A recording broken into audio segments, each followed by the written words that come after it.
Here we're going to try to give you an overview of how Windsor Rotary uses EzStory and how to publish an EzStory. EzStory is the place where Windsor Rotary builds and controls the content for publications that the club has, the website, front page of DACdb. Other places will be able to use it in the future. We'll include our dashboard and a few other pieces of functionality in DACdb. We're not going to try to make you an expert here. This just kind of covers the protocols we try to follow and give you an overview. So if you're involved with writing EzStories already, you may not be aware of what happens after you draft a story, and this hopefully will fill in some of the gray area. If you're interested in being an editor or working to publish club content, getting familiar with this through this video will help you, and then you can contact somebody to get engaged. And although we have some discretion over this process, it does cross into district publishing, so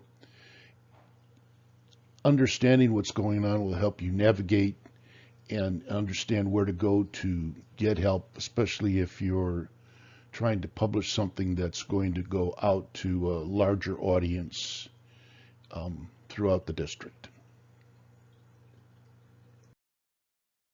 First step is pretty simple. You're going to click on the My Club tab once you've signed into DACdb, and it's going to show you all your icons. Your icons may not look like this. They will be arranged differently. If you take a look at the instructions right here at the top, it's going to tell you that if you're not seeing all of your icons, or if you're missing an icon like Club EzStory, you can go to the little cog that's there. It's in the upper right hand corner of the screen, and it's going to help you configure your page. And then one of the good things to remember is that if you drag and drop your icons around, you'll see them in the order that you use most often, or you can order them that way. When you click the icon for EzStory, this is the page that'll pop. Primary thing you're going to want to find here is the gold arrow in the right corner, upper right corner. That's where you push that button to add a new story. The left-hand pane, navigate from here. It's where you're going to go to kind of jump around inside the different listings that are available. As our lists grow, it will make it easier. All the stories, published stories, approved stories.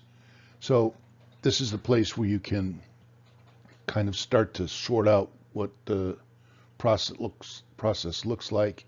It's also where you can drag and drop a story from one place to another. So if it's going from draft through review, and you have the authority to do a review, you can drag it from the draft right down into the reviewed section.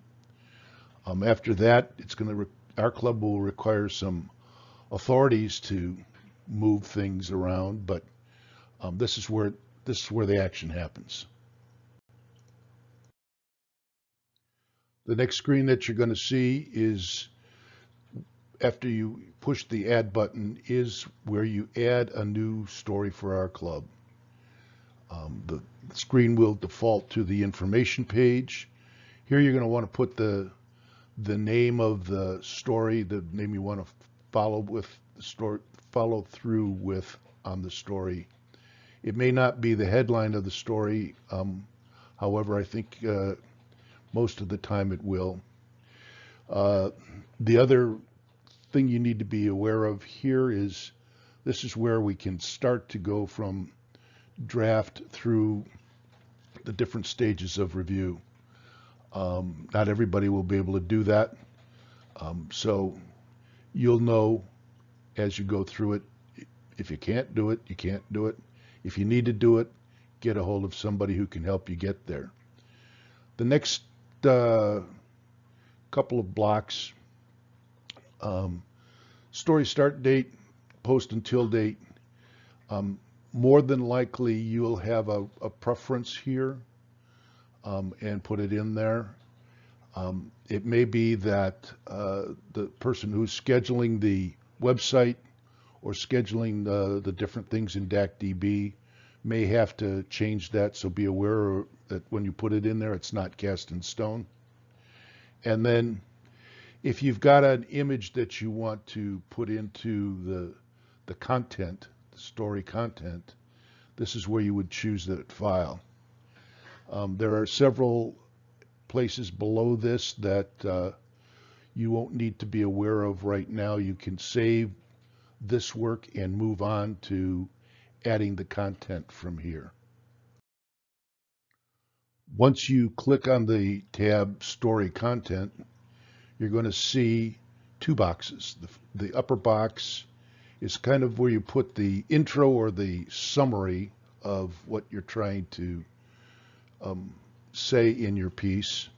And then the read more section of it, the stuff that is what the real meat of the story is put into the box below. And this helps us put more things on the first page so that people see the headline and a summary and then can drop into more content. Notice in the upper right hand corner there's a button there to save and continue and one to save. The emphasis here is to make sure as you're going along you save your work. If you move out of this page, you could lose your work. You could lose some of the stuff that you're trying to build. So just be careful as you do your work that you save occasionally. Remember, none of this is live, so you're not. You can make a mistake, go back and fix it.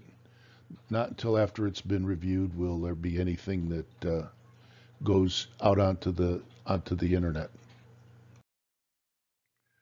Email notifications. So as a story works its way through the process, when it's drafted, after it's had its first review, if it's been approved by a committee chair, and once it's published, there is a set of emails that get the message that that transaction has happened. Most people can't make adjustments here. This is just to be aware of the fact that we can add email heads up for those who are involved in the process. This is helpful if you're using it for a committee, for instance. Two very important steps in making sure that our website and our outward publications to the rest of the district and beyond are quality is making sure that we have some good editors who review the process. I know from past experience, I'm not a good editor, but I know some people that are excellent editors. And so what we have is an opportunity then to recruit those folks. They would get notified when a story is there. They could take a look at it, especially if it's like a committee. The committee chair may want to take a look at it. And then it goes into the final steps of the process for publishing. And that's got some of its own idiosyncrasies that we'll talk about in just a bit. So we'll have a little deeper dive on publishing. The publishing step is limited to a few folks simply because there are nuances that affect the appearances and even the location where items appear. So we can't have everybody making all of the settings before their publishing is actually done.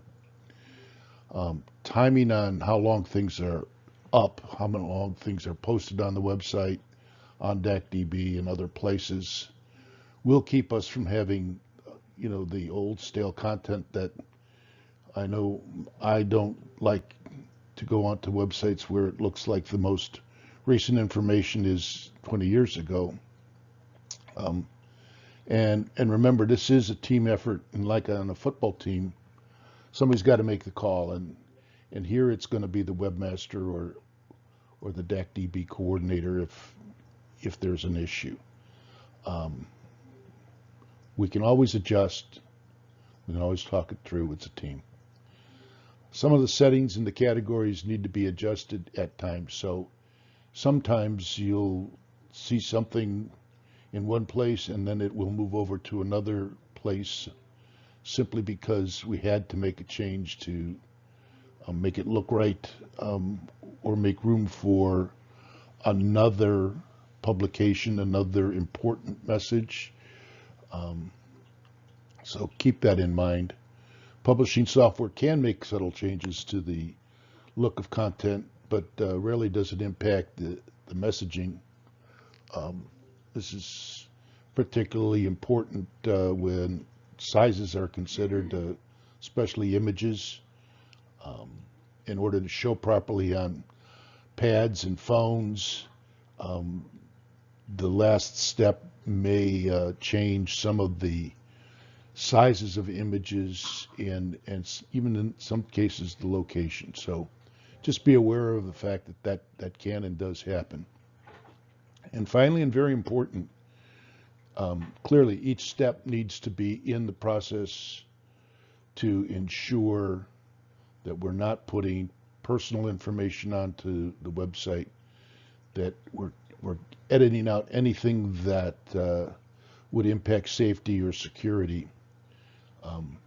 Remember that publishing is the last line of defense here, and so you may get your article stopped if we can't ensure that it's safe for publication on the World Wide Web.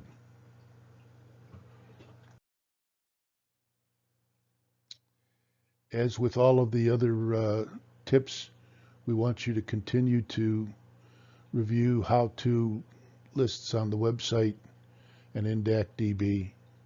Follow the instructions on this page if you want to learn more. And as always the case, you can contact the DACdb coordinator, who's listed along with the other leaders in the front section of the roster.